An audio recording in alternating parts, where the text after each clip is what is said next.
We all know about the Tory Lanez situation, and the more information that comes out about this, the weirder and weirder this thing gets, right? Okay, so the alleged offender, we come to find out he was a Mexican dude. It was not gang related whatsoever. Tory Lanez was not running pods. The dude is I guess what they would call a J-Cat, or he not right upstairs, right? And he had a history of doing this before. Well, Tory Lanez's father held a press conference, and there were some interesting things said about this during the press conference and about the case in general. Good morning. We are here today to bring to your attention some information Unite the People believes is exculpatory in Mr. Daystar Peterson's case, professionally known as Tory Lanez. Recently, we've been made aware that a member of the media, Mr. Gianno Caldwell, was working on an op-ed for the New York Post regarding Mr. Peterson's innocence. During his work on that op-ed, he became aware of some information in Unite the People's possession regarding a statement that was given to Unite the People by someone with information relevant to that case. The New York Post recently reached out to the prior district attorney, George Gascon, Megan Pete and her representatives, and Kelsey Harris and her representatives. The only party that responded last week was Megan Pete's representatives with a request for more information. A few days later, Mr. Peterson's brutally attacked in his jail cell. Unite the People represents Daystar Peterson in his appellate process. We filed an appellate brief and a writ of habeas corpus on his behalf.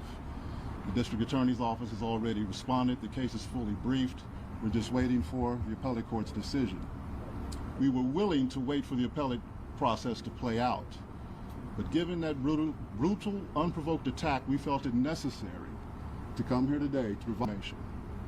It is our intention to make a request to the governor to either pardon or commute the sentence of Mr. Peterson, so that when he recovers from this attack, he's not returned to a jail cell, but that he's allowed to go home and recover.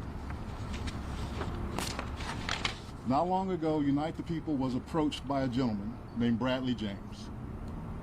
Mr. James informed us he was working as the bodyguard and driver for Ms. Kelsey Harris during Mr. Peterson's trial. As such, he was in close proximity and he had privy to conversations she was having with her husband and others. Mr. James informed us he was not under a non-disclosure agreement or a confidentiality agreement and was free to speak with Unite the People, and that he was doing it because his conscience would not let him not speak and leave a man in prison for something he did not do. Mr. James informed Unite the People that he was a witness to the conversation Ms. Harris had, where she stated she had the gun, she fired it 3 times, Mr. Peterson grabbed her arm and knocked it down, and the gun fired 2 more times. In essence, Mr. Peterson never shot anybody, never even touched that gun, never fired the gun. This statement aligns with the statement of the only non-party witness to the case, Mr. Sean Kelly, who at trial testified he saw 2 women fighting, 2 men break up the fight, 1 man grabbed the other one's arm. Gunshots came from the passenger side. The passenger side is where Ms. Harris was sitting. This further iterates that Mr. Peterson did not shoot Miss Pete, did not shoot at Miss Pete, or did not assault Miss Pete. It's just another irregularity in a list of irregularities in this case. For example, there were 3 potential suspects in the car that night, and yet the only DNA sample was taken of Mr. Peterson, even though unknown DNA was found on the gun. Why wasn't Miss Harris's DNA taken? Or was it taken and the information simply never given to the defense? Why wasn't the driver of the car, Mr. Jaquan Smith's DNA taken? Or was it taken and again simply not given to the defense? We don't know. It should have been taken. It is Unite the People's understanding, regular LAPD practice at a crime scene like that, anybody who's there, the DNA is taken. Another irregularity. Why, at Ms. Harris's police interview, was a non-lawyer, non-family member record company executive allowed to participate? Highly irregular situation. Normally, we see cases, strangers are not allowed in these things, but it was in this case. All of these things point to the highly irregular nature of his trial and his conviction. It is our contention that he was wrongly convicted.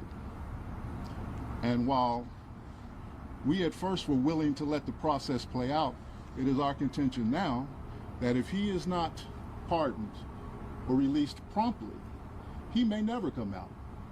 And that would be the ultimate injustice, is that he gets killed in prison for something he did not do.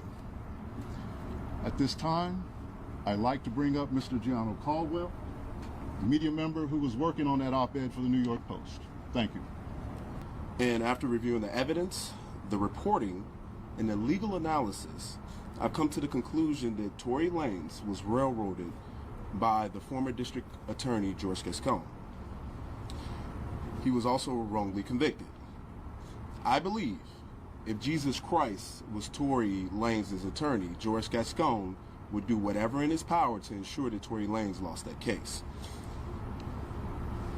Tory Lanez's defense team have alleged the withholding of exculpatory evidence, prosecutorial misconduct, among other issues that I was compelled to write an opinion piece for the New York Post. It is true that last week, the New York Post editors reached out to 3 parties, one being George Gascon, Megan Pete's team, and Kelsey Harris. It is also true that Megan's team was the only ones that responded back for that request for comment. The call that the prosecution alleged Tory made confessing to a crime. I listened to that call. I'm sure many of you have as well. I didn't hear a confession. But what really shocked me about it is if my best friend was shot maliciously by someone just 2 to 3 hours before, I wouldn't have answered the call, or if I did, I wouldn't calmly have a conversation with the individual of it. And certainly, I would ask, why did you shoot my friend? And more importantly, I would never have given you my current location out of fear of you finishing the job. That was something that stood out to me. Good point. I also, in my op-ed, discussed Kelsey Harris pleading the Fifth Amendment. She wasn't accused of anything by Megan Pete or the police, and to my knowledge, she wasn't under any investigation. So why plead the Fifth? What also shocked me is the prosecution gave her immunity. For what? Yeah, what did she need immunity for? Is there an allegation of her doing something? I'm not aware of that. Maybe some of you can answer that question today. We must admit this case raises serious concerns. Because the truth is, Tory Lanez is serving a 10-year sentence for a crime that evidence, which laid out here today, overwhelmingly suggests he did not commit. Let's go back to the night in question, just like Gianna was just talking about in the attorneys. As the attorneys laid out here today, the prosecution failed to produce a single shred of forensic evidence tying Tory to the actual gun. His fingerprints weren't on it. His DNA was later found to be 100% nearly excluded from the gun, as shown in the worksheet that was provided to the defense late on the eve of the actual trial. Damn. After making a request for that very document. After trial, looking at this evidence, there is a 0.01% chance Tory's DNA was on the firearm. That's a difficult statistic to equate with the story as told by the prosecutor. If that's true, that in itself is proof that he never touched the firearm, which means he couldn't have shot anybody if he didn't touch it, right? Which may be why this was not present in trial.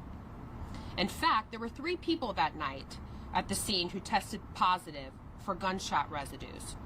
One of those was Kelsey Harris, as Gianno mentioned, the assistant to Megan Pete. According to multiple sworn testaments that you've heard today, including one from the bodyguard and driver with Harris on the 2 days of the trial, Harris admitted to firing the weapon during an emotional outburst. Tory intervened to de-escalate, not to harm. It is important to note, the police did not fingerprint anyone else who had gunshot residue on them that night, only Tory. Why? Even more troubling, Yeah, that's weird. The investigation itself was a disaster. Bullet fragments disappeared, the gun serial number was sealed, a move that blocked the defense from investigating ownership. Now that's weird right there. Why would the prosecution seal the serial number? Unless they didn't want the defense to know who actually owned that firearm. That's wild right there. And that's withholding evidence, wouldn't you think? So does that, I'm not a legal expert, so does that fall under prosecutorial, y'all know what the fuck I'm trying to say, misconduct? Does that fall under misconduct? I don't know. Y'all let me know. Police failed to follow standard procedures. Why? Didn't mark shell casings on the road and didn't test others involved that night with DNA. This wasn't justice. It was a rush to judgment. Worse still, the prosecution knew the case was thin. So what did they do? They tacked on gun enhancements, just like they spoke about. The charges, these gun enhancements are meant for gang shootouts and armed robberies to inflate the charges and turn a flimsy accusation into a decade-long prison sentence. Enhancements are a powerful tool against violent offenders, but using them in a case with no forensic evidence, murky testimony, and a defendant with no criminal history, that's very important to point out. He had no criminal history. That's not justice. That's a political stunt. Let's be blunt. This prosecution had everything to do with headlines and very little to do with truth. It was about symbolism, not substance. So there it is, you guys. To me, this is starting to sound all bad because the defense is actually pointing the finger at Kelsey now. They're actually coming out and saying it. They're putting themselves in, like, I don't know if they could be like sued for defamation because this is not in court. This is like they're doing press conferences saying that Kelsey did it. So my guess is for them to jump out there and take that risk, they actually believe that it is Kelsey that shot her, which makes sense if Tory Lanez didn't have any gunpowder residue on him and Kelsey did. That makes perfect sense. If what the one witness said happened, that there was a fight between the 2 girls, which Megan lied about. There was the girl shooting and Tory trying to wrestle the gun from her, and then 2 more shots went off towards the ground. If that's the truth, then Tory is innocent. Now, if it isn't the truth, then okay, he probably did what he's being accused of or what they said he did. But from what it sounded like to me, honestly, it sounded like he didn't do it and he was actually railroaded. Because why was there a record exec in the interrogation room with Kelsey, who's not a lawyer? That's weird. That's weird right there. Now, I guess that record exec was probably Desiree Perez. Speaking of which, the alleged assailant that did this to Tory, he come to find out he's a Mexican dude. This had nothing to do with any kind of gangs. I don't know what Flacco was talking about Tory was running the yard because of his money. No, it had nothing to do with any of that. Tory Lanez's dad said this happened at 6:30 in the morning. Tory actually knew about it the day before. According to his father, he told him about it the day before.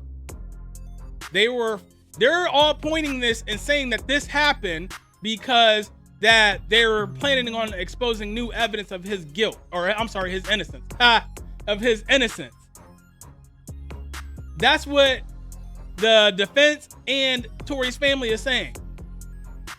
If this is true, this is all bad for Megan Thee Stallion. And could be all bad for the state of California too. Think about it. He's a high profile name. Dude just literally tried to take him off the map. Hit him 14 times. 14 times.